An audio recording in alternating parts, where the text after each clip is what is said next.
Hello बच्चों, myself professor Abhishek Jadhav, welcome back in तोशिप tutorial. तो लास्ट वीडियो में हम लोगों ने देखा था डेटा कम्युनिकेशन में मल्टीप्लेक्सिंग टेक्निक्स। उसमें हम लोगों ने एफडीएम देखा था लास्ट वीडियोस में, that is called frequency division multiplexing. बराबर है बच्चों। तो frequency division multiplexing is nothing but analog type. बराबर। नाउ हम लोग देखने वाले डिजिटल टाइप। ये डिजिटल टाइप में क्या आता है बच्चों? तो आता है first TDM which is called time division multiplexing. उसमें दो टाइप्स आते हैं, synchronous TDM and asynchronous TDM. अब ये सिंक्रोनस एंड असिंक्रोनस क्यों यूज होता है वो मैं आपको लेक्चर में बताऊंगा। देन उसके बाद सेकेंड आता है CDM which is code division multiplexing. वो ज्यादा यूज नहीं आता और वो एग्जाम में भी पूछते नहीं है। ज्यादा करके कौन सा क्वेश्चन आता है? एफडीएम नहीं तो टीडीएम, नहीं तो दोनों का कंपैरिजन। इज दैट क्लियर बच्चों? तो ये एफडीएम है वो एनालॉग टाइप हो गया, और ये जो टीडीएम एंड सीडीएम है वो डिजिटल टाइप हो गया। हाँ, सीडीएम में जो सेकंड, इसमें ये चैप्टर में जो सेकंड टॉपिक है मल्टीपल एक्सेस टेक्निक, उसमें सीडीएम में आता है, वो एग्जाम में 100% आता है। उसमें भी तीन टाइप है, एफडीएम है, टीडीएम है एंड सीडीएम है। उसमें जो सीडीएम है वो इंपॉर्टेंट। सो अभी हम लोग क्या देखने वाले हैं ये वीडियो में? Time division multiplexing, that is called TDM, and which is very very important. So multiplexing techniques, first is what? TDM. इसमें आते हैं सिंक्रोनस एंड असिंक्रोनस, और सेकंड आता है CDM which is called code division multiplexing. समझ में आया बच्चों? Now next slot. Now TDM, time division multiplexing. What is TDM? It is a digital multiplexing techniques to combine the data. वही लिखा है देखो, TDM is a digital multiplexing technique to combine data. TDM is a process that allows a server connection to share the high bandwidth of link. High bandwidth of link का हम लोग वो allow करेंगे और उसमें टाइम स्लॉट डाल के उसको सेंड करेंगे। तो वही लिखा है देखो, more is the greatest bandwidth of a link. So instead of sharing a portion of bandwidth as in FDM, time is shared. क्या बोला है? Instead of sharing a portion of bandwidth in FDM, जैसे हम लोग bandwidth FDM में share करते हैं, इधर हम लोग क्या करेंगे? टाइम शेयर करेंगे। क्या शेयर करेंगे? Time. That is the basic difference between FDM and TDM. Now next one is principle of time division multiplexing. वही है, various channel having different time slots. Various channel having different time slot combine a single wire, and at the receiver they are separated with the help of demultiplexer. तो वही लिखा है देखो। सो इधर से time different time slots आएंगे मक्स पे, फिर डेटा फ्लो। देखो अभी इधर 1 2 3 मैंने कंसीडर किया है, तो पहले जाएगा 1, फिर जाएगा 2, फिर जाएगा 3, फिर 1 2 3, फिर 1 2 3। दैट इज ये इनमें डेटा फ्लो होने वाला है। फिर डी मार्क्स में वापस वो सेपरेट होगा, 1 वाला 1 पे जाएगा, 2 वाला 2 पे जाएगा। देखो पहले ये जो 1 है, ये 1 इधर ट्रांसफर हो रहा है, फिर 2 वाला जाएगा एंड देन 3 वाला, और जब ये आउट पे जाएगा तो ये 1 इधर जाएगा, ये 2 इधर जाएगा और ये 3 इधर जाएगा। That is nothing but concept of TDM.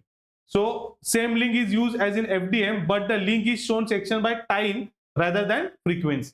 ये टाइम में जा रहा है, उधर कैसे था? सेम था, बट वो फ्रीक्वेंसी में था, इधर टाइम में है। So that's why it is called as time division multiplexing. So this is what principle of TDM.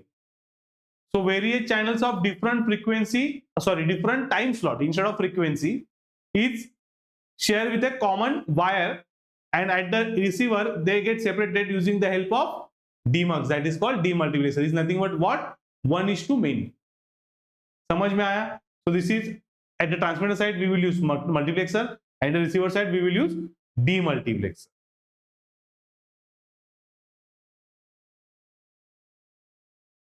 So now time slots and frame. Time slot कैसे जाता है? तो ये मक्स है, सपोज मक्स में A1 A2 A3 ये फ्रेम है, फिर B1 B2 B3 है, मतलब A1 A2 A से जा रहा है, B से B1 B2 B3 जा रहा है, और C से C1 C3 जा रहा है। तो इसमें देखो पहले A1 C1 जाएगा, फिर A2 B2, और फिर A3 B3 C3। तो this is your frame 1, this is your frame 2, this is your frame 3, right है? सो इसमें ये इधर B1 आएगा, हाँ इसमें C2 absent है तो C2 नहीं जाएगा, तो this is called frame 1, frame 2 and frame 3। So each frame, ये मैंने एग्जांपल लिया है, each frame has 3 time slots by A, by B and by C। तो लिखा देखो, each frame has 3 time slots, so each time slot duration is t second, हर एक का ड्यूरेशन कितना रहेगा, t सेकेंड का। तो अभी ये मैंने जस्ट एग्जांपल दिखाया, मैंने 4 डाला तो फ्रेम में 4 स्लॉट आएंगे, A, B, C and D। तो ऐसे स्लॉट में मतलब एक फ्रेम में जितने आपके नंबर ऑफ यूजर्स है उसके स्लॉट बैठेंगे। सपोज 5 यूजर्स है तो 5 स्लॉट का एक फ्रेम बनेगा, 6 स्लॉट है तो 6 स्लॉट का एक फ्रेम बनेगा। लाइकवाइज ये मग से वो जाता रहेगा। That is nothing but what, time slots and frame. So data taken from each line, data each line से जा रहा है और इधर फ्रेम बन के वो स्टेंड हो रहा है। So data flow of each connection is divided into units and link combines one unit of each connection to make a frame। तो हर एक का फ्रेम बनेगा, फ्रेम में नंबर ऑफ यूनिट्स, हर एक के यूनिट्स रहेंगे। So the size of the unit can be 1 bit or several bit। Size of जो unit है वो आइदर 1 बिट रहेगा ना तो जितना आपको डिफाइन करना वो रह सकता है। So as shown in figure, the data rate of the link is 3 times of the data rate of the connection। क्योंकि इधर मैंने 3 यूजर कंसीडर किए, A, B and C, इसके लिए 3 टाइम्स है। So data rate of the link is 3 times of the data rate of the connection such that duration of a unit on a connection is 3 times than that of time slot।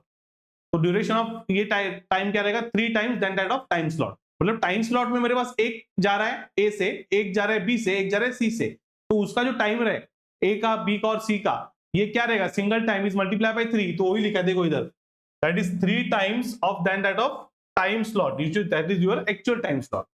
So since the time slice allocated to each source would be different, since the time slice allocated at the each source will be different, because सब में A में ज्यादा information तो उसको time ज्यादा जाएगा, B में कम information उसका टाइम कम रहेगा, तो हर एक का टाइम स्लॉट का टाइम क्या रहेगा, डिफरेंट डिफरेंट रहेगा। तो वही लिखा है उसने, since time slice allocated to each source would be different, this requires a large number of buffer, that is large number of buffer at each node, right है।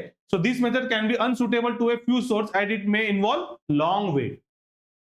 मतलब जब भी सब मेरे पास ज्यादा इंफॉर्मेशन रहेगा तो उसका बैंडविड्थ भी ज्यादा रहेगा, तो वही बोला उसने, लार्ज नंबर ऑफ बफर लगेगा, because of that we have to wait for a long time.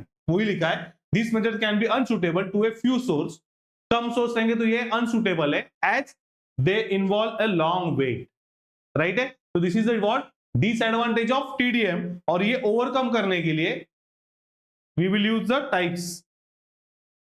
To overcome this problem the time span is divided into equal time slots.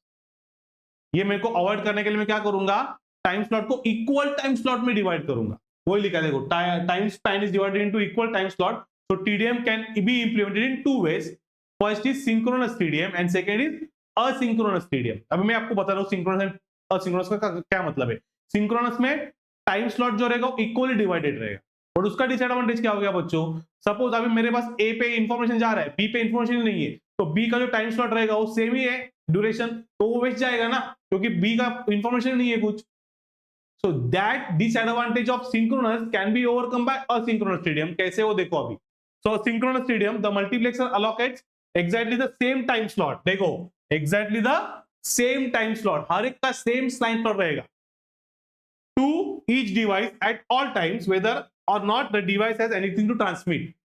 मतलब मेरे पास सपोज 4 यूजर है ABCD, तो ABCD का same time slot रहेगा, उसमें suppose मेरे पास information A, C और D में है, B में इंफॉर्मेशन नहीं है, बट B आपका वेस्ट जाएगा, आपका वो देखो वही लेगा उसने, exactly same time slot to each device at all times whether or not a device has anything to transmit। जरूरी नहीं है कि उसके पास इंफॉर्मेशन रहेगा और ट्रांसमिट करना है, वो खाली भी रह सकता है। So this is the disadvantage of synchronous TDM।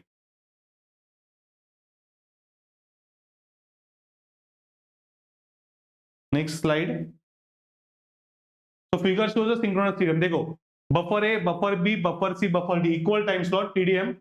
Frame 1 में A B C D, पहले A जाएगा, फिर B जाएगा, फिर C जाएगा, फिर D जाएगा, और फ्रेम 2 में वापस A B C D। Each buffer has same time slot.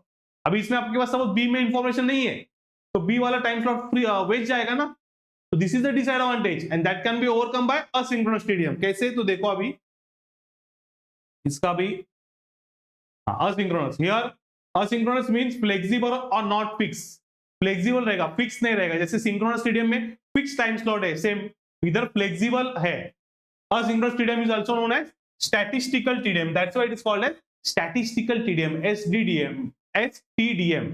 So it monitors which computer or terminal sending data more frequently. मतलब ये कंटिन्यूसली मॉनिटर करेगा कौन सा टर्मिनल आपका डेटा सेंड कर रहा है और कौन सा कंप्यूटर आपको डेटा सेंड कर रहा है, and in greater quantity and allocates the time slots to those nodes.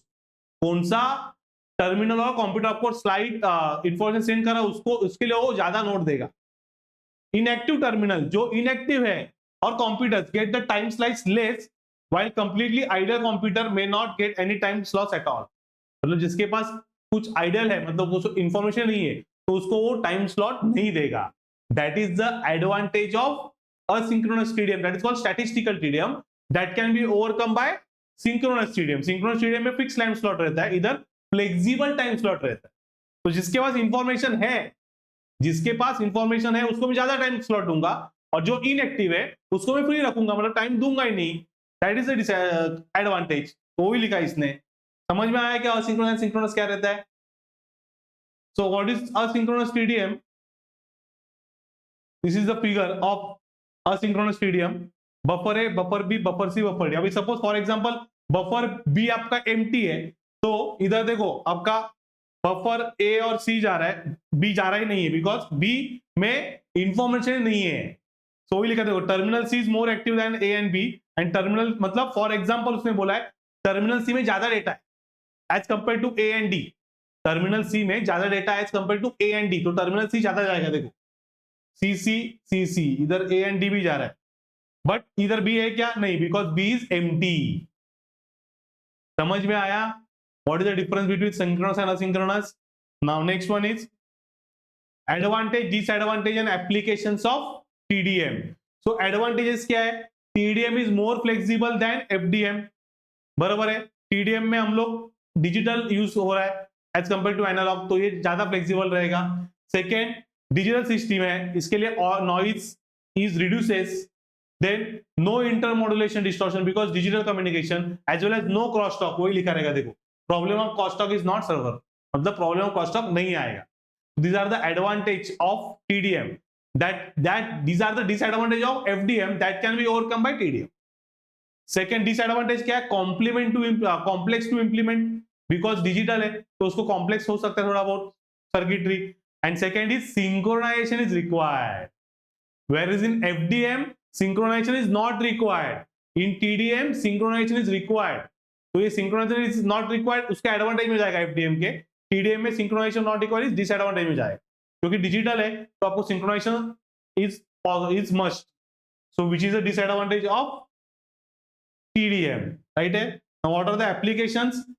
so applications are nothing but in ISDN telephone lines, जो पहले हम लोग integrated service telephone network use करते हैं उसमें हम लोग TDM यूज करते हैं। Then in wireline telephone system, wireline telephone जो पहले यूज होता घर पे हम लोग लैंडलाइन लगा देते थे उसमें TDM यूज होता था।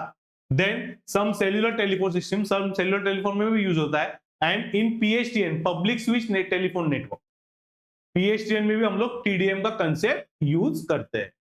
तो these are nothing but what? Applications of TDM।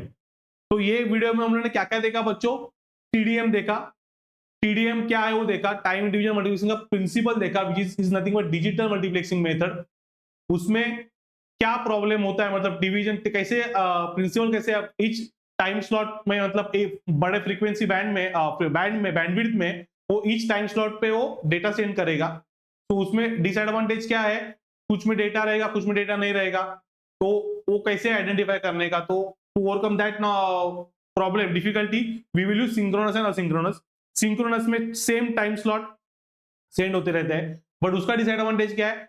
हर एक कौन सा तो यूजर और कंप्यूटर पे डेटा नहीं रहेगा, तो वो भी आपके पास टाइम स्लॉट तो रहेगा, तो वो वेस्ट जाएगा।